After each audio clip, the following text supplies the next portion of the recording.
Alright. As the dogs fight for food outside, I'm eating some wedding food. Somebody got married. My mother used to say, ya se casó, ya se jodió.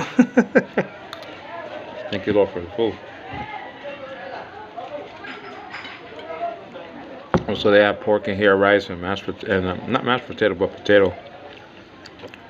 So I think there's a big potato right here, right? So, and it might sound like hypocrisy because I'm eating from the wedding party, but the karaoke was awful. I'm like, come on, man, you can't have one person singing all the songs. I mean, you know, he likes to sing here and stuff like that, karaoke, just like I do. But you can't have one person singing the whole freaking wedding, though. Good, gracious. Just like Jackie Gleason said that nobody was going to tolerate, you know, one character in the whole, you know, Jackie Gleason show. So he made different, you know, fantasy characters, you know. So it's just that nobody could sing karaoke here, man. Nobody has a good voice. Almost nobody. I mean, it's just I'm the only one. I'm just saying. But I am thankful for the food though. You know.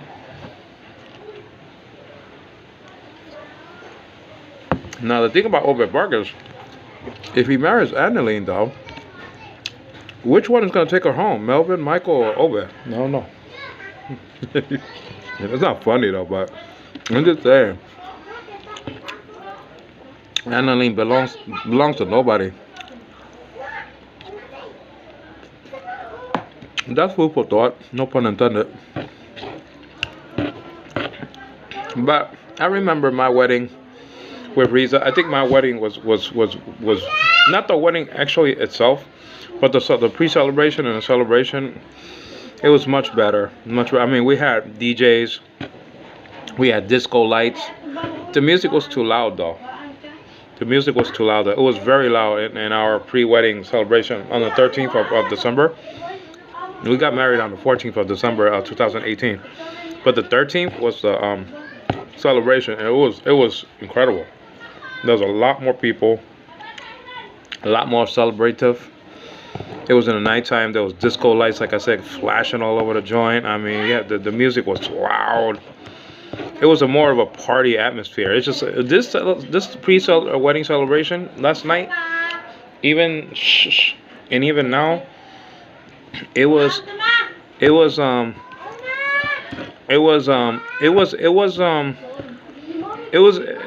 boring. Let's just face it though. It's just one person singing. You know, I'm talking about the wedding of what's today? The 24th or whatever. What a date to get married, by the way. My God, 24th or 23rd. Oof. But I mean, it was a boring celebration. Let's just face it though. And then you have some lunatics.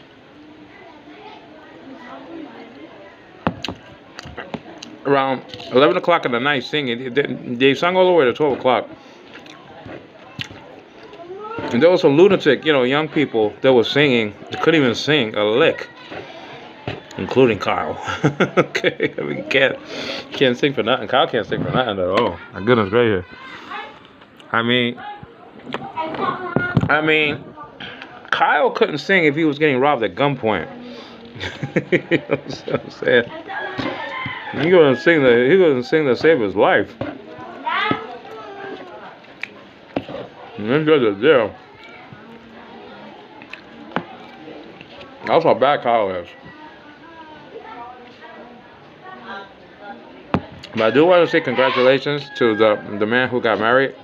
He's always nice with me. He calls me Angie, just like Sister Rosama used to in the 8th grade. That's a nice thing, you know.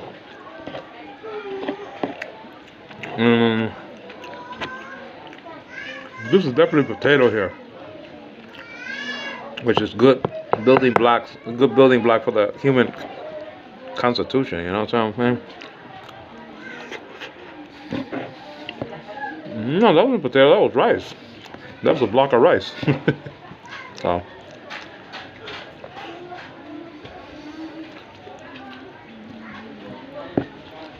So, me and Reese's celebration, it was better, but it's not the celebration that counts. It's the wedding vows. You making a wedding, getting married, and keeping yourself together, guarding your marriage. That's the most important thing. And not these celebrations and stuff like that. Who's that?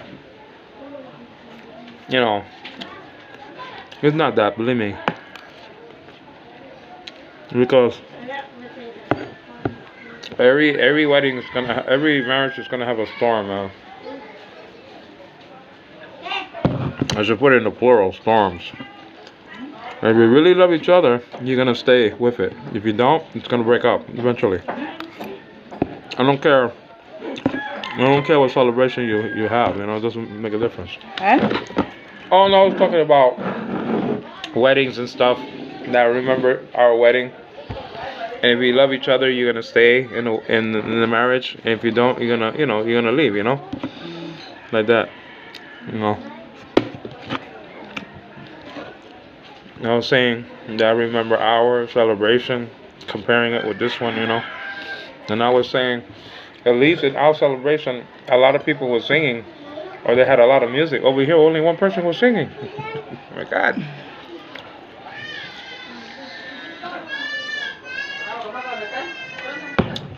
Well, that's all. It's good. Hey, what's that, potato, huh, or rice? Rice. This is rice? Oh, I thought it was potato, though. I take that back, guys. It looked like a lump of potato.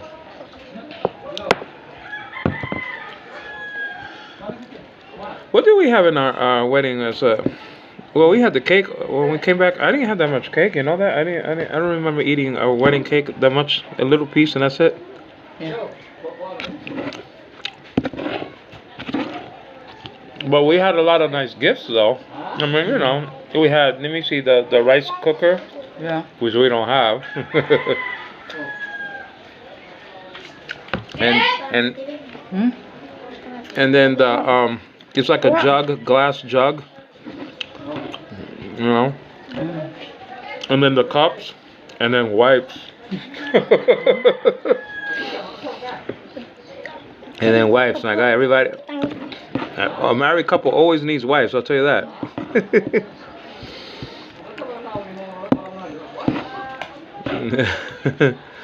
What else did they give? What else did they give us, hon? Wipe. Plates. Oh, plates. Cups. Yeah, cups. I said cups already.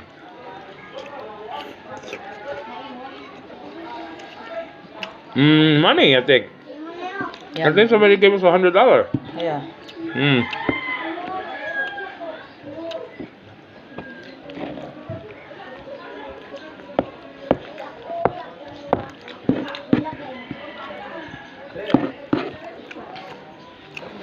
I said, if Obed marries Annalene, who's gonna take Annalene to the house? No, I should say that.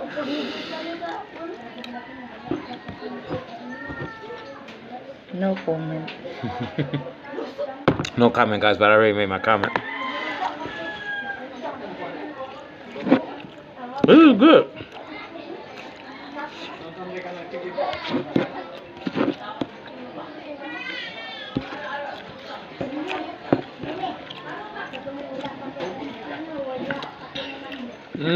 Remembering our marriage vows is important, you know, our promises to each other.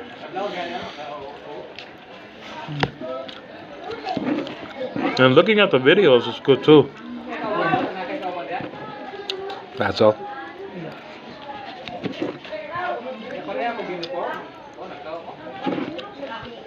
That's the difference between married people and not married people. There's no commitment. There's no promises.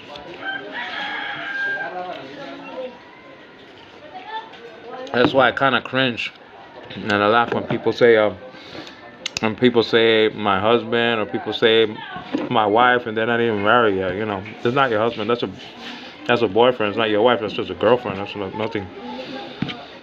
nothing special.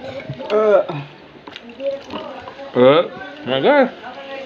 Huh, you're with me, my lord. Thank you, honey, my lord. So anyway, I just want a commentary. So a lot of marriages in the Bible. I mean, the wedding in Cana of Galilee, in John chapter 2, that was a wedding there. Jesus was invited to that wedding. He went to that wedding actually. Did a miracle. First miracle of all he did there. Changing the water into wine. You know?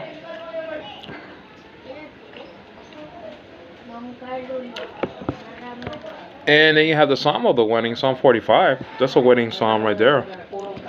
Complete psalm is of a wedding, of the leaving of the family of by the wife, you know.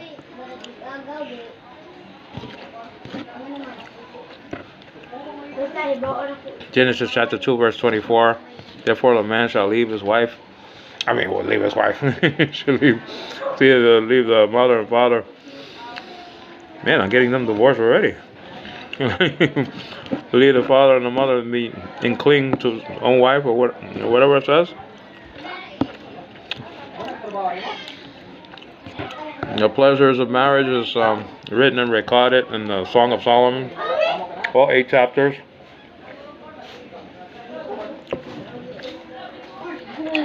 So,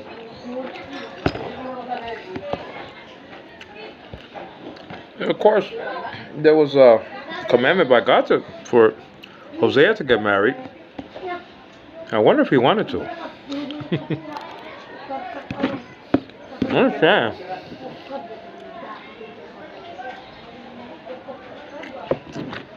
And then I think in the book of Judges, the last chapter, I think, like, men saw some women dancing and they chose them as wives. I think that was in Judges. I'm not sure.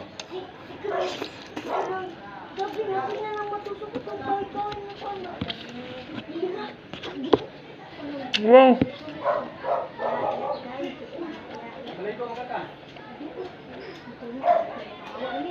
it's all alluding to the fact that as believers, we're going to be married to Christ. The big wedding day is coming for the believer. So these are just the pageants, examples for the true thing that's coming in the future.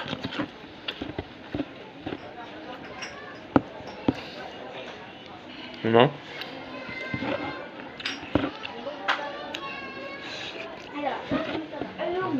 The food is good, thank God.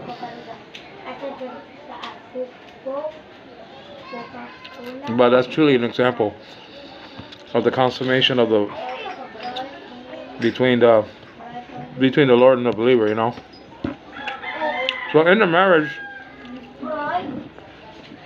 the husband is playing the part of Jesus himself, and he has great authority over the wife, and then the wife is playing the part of the believer, who's submissive. The church is submissive to her Lord.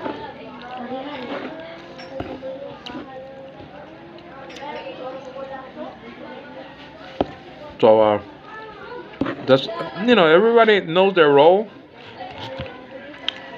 They'll function well, you know.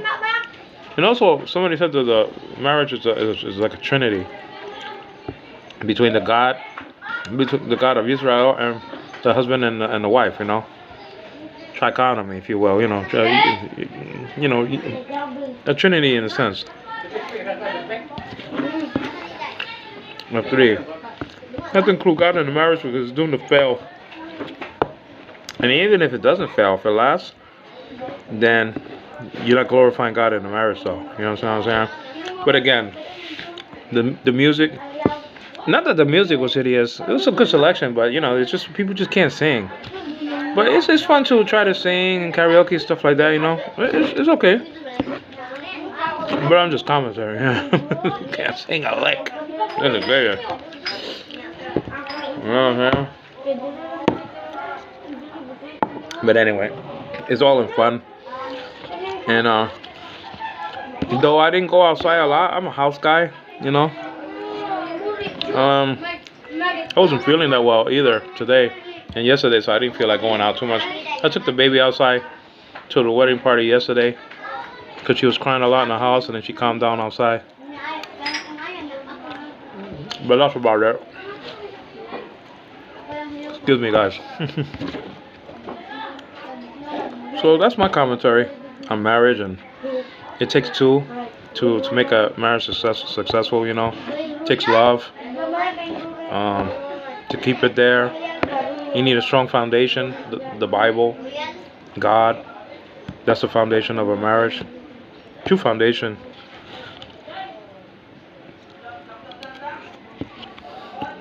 And you have to remember your vows. You have to remember, you know, where you was before you got married to the person. That helps a lot.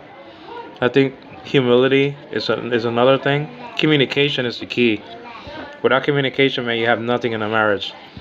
Not only talking, because some people just don't talk to each other, you know, in a marriage, and that's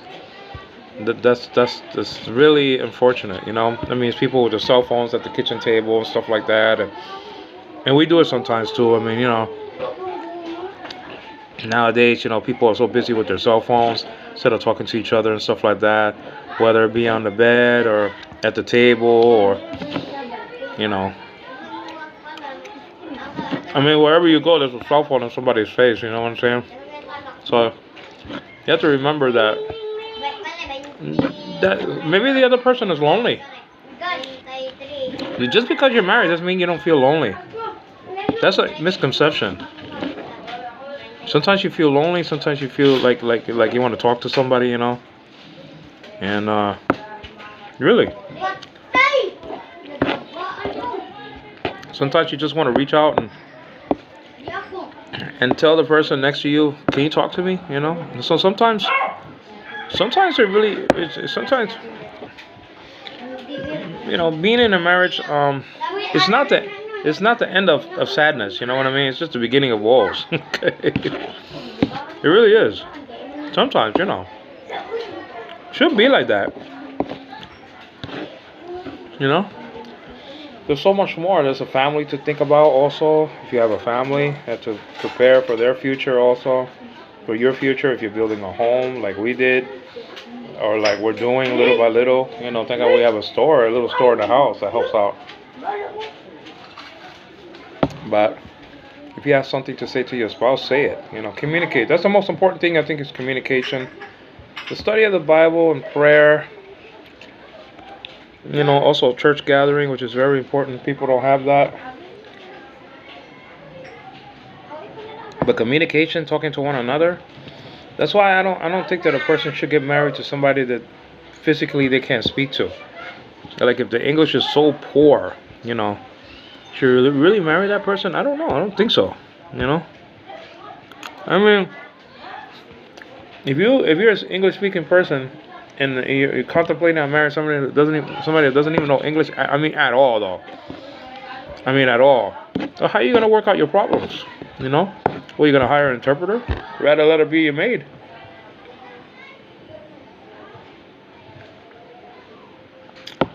The family should keep out of the problems of the couple also. I mean, you know, that's another thing. Sometimes the family butts in too much, you know.